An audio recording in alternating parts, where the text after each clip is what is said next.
देखती है उसकी माँ जो थी क्या करे, उसके बाल में जो है चोटी घुस रही थी और बढ़िया नहाया धुलाया तेल लगा रहा थी। माता से पूछती है माता अभी तक हमारा कभी बाल में तेल लगाया ही नहीं, आज क्यों तेल लग रहा है, क्यों कम नहीं कर रही हो? बेटी तुम्हारी सगाई हो गई।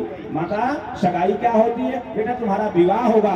विवाह क्या होता है? बेटा तुम्हारे लोग तुमको लोग आएंगे यहाँ पर, देखो ये भैंस बकरे ये सब लाए जा रहे हैं, काट काट करके सब खिलाए जाएंगे बारातियों को।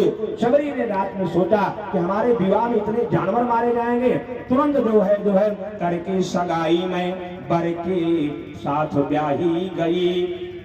तरुणाई नार वृद्धा कहाऊंगी, जवान होगी, विवाह होगा, बच्चे होंगे, उसके बाद जो है वृद्ध हो जाऊंगी, उसके बाद मर जाऊंगी, फिर क्या होगा? माता ने कहा कि फिर जो है तुम्हारा जन्म होगा और जन्म के बाद फिर तुम्हारी शादी होगी और फिर ऐसे ही प्रक्रिया चलती है। उसने सोचा कि हमारे शादी में विवाह में इतने जो है जानवर मारे जाएंगे, फिर अगले जन्म ही ऐसे होगा। वो रात में वहां चल दिया, कहाँ आ गई? मतंग ऋषि के आश्रम में। मतंग ऋषि आश्रम में गई, वहां पर तो कैसे जाती? क्योंकि अछूत महिला थी वह, तो क्या करती? सुबह जो था जब ऋषि लोग गोदावरी में स्नान करने जाते थे तो उनका जो मार्ग था बड़ा कंकीड़ा था, बड़े पत्थर थे, बड़े कांटे थे, वो क्या करती? बढ़िया काट पीट के सफाई कर देती। तो ऋषि मुनि ने सोचा कि आजकल हमारा रास्ता बहुत साफ क्यों चल रहा है। एक दिन क्या हो गया कि उसने देर हो गई उसको उठते हुए, तो सुबह हो गई, तो ऋषि मुनि सब चले गए थे नहाने और लौटते हुए देखते हैं वो महिला दिखाई दिया। अरे बाप रे बाप, ये रास्ता हमारा जो है भरभंग कर दिया, इसने हमारे रास्तों को छूट कर दिया, इसने अपवित्र कर दिया। सब जितने ऋषि थे सब ने उसका तिरस्कार किया, लेकिन उसमें एक अच्छे ऋषि जिनका नाम मतंग ऋषि था। मतंग ऋषि ने कहा नहीं नहीं, हम तो जो है भगवान से प्रेम करते हैं, भगवान की साधना करते हैं, हम संत हैं, लेकिन ये जो है महिला जो है, ये देवी जो है महासंत है, इसलिए जो है यह अपवित्र नहीं हो सकती है। लोगों ने बात नहीं मानी। मतंग ऋषि उसको अपने आश्रम में लाते हैं और दिन व्यतीत होता जाता है। 150 साल की जो है जब बाबा जो है जाने लगे ऊपर, तो शिवरी को बुलाते हैं कि बेटे मैं जा रहा हूं यहाँ से, तुमको यहीं रहना है आश्रम में और त्रेता जो भगवान राम यहाँ पर आएंगे। शिवरी पूछती है प्रभु बताइए गुरुदेव हम कैसे पहचाने उनके? कोई नहीं तुम्हारे आश्रम में आएगा, यहाँ पर केवल जो है भगवान राम ही आएंगे। दिन व्यतीत होता गया, चश्मा लग गया,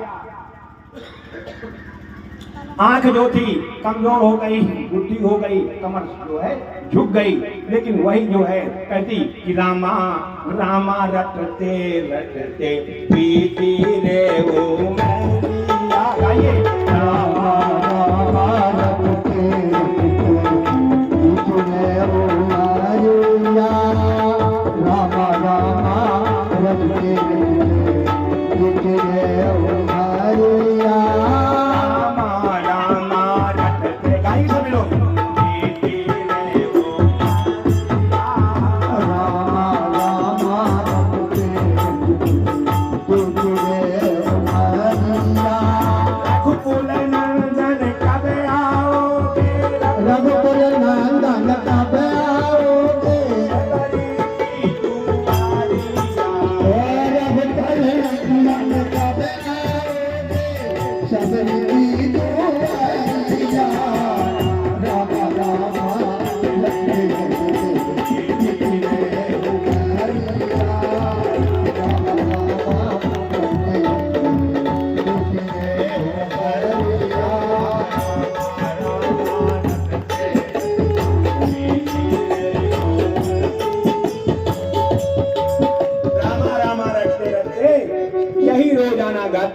और पूरा पृथ्वीगंज से लेकर के कोपा से लेकर के पवन माई से लेकर जितने रास्ते थे वो माता शिवरी झाड़ू लगाती और यही गीत गाती, भगवान के लिए फल तोड़ती, देर आज जो भी चीख देती थी लेकर रखती थी और रात दिन भर जो है उनका भगवान का इंतजार करती और शाम को भगवान नहीं आते, फिर वही रामा रामा रटते रटते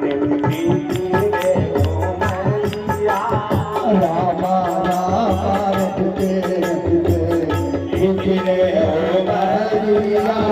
रघुकुल नंदन कब आओगे, रघुकुल नंदन कब आओगे, शबरी के मुहरिया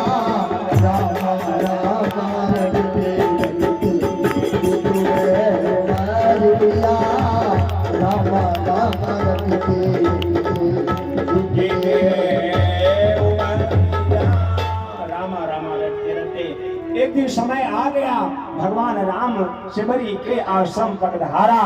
शबरी देखी राम ग्रह आए,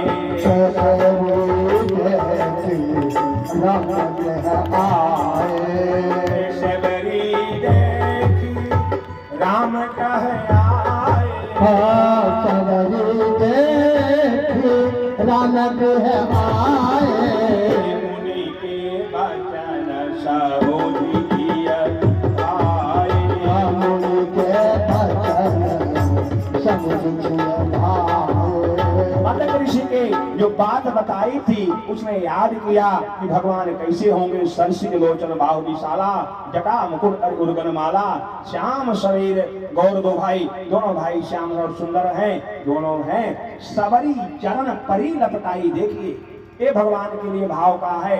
हम अंदर के हैं, बहुत पूजा किया, बहुत गंगा स्नान किया।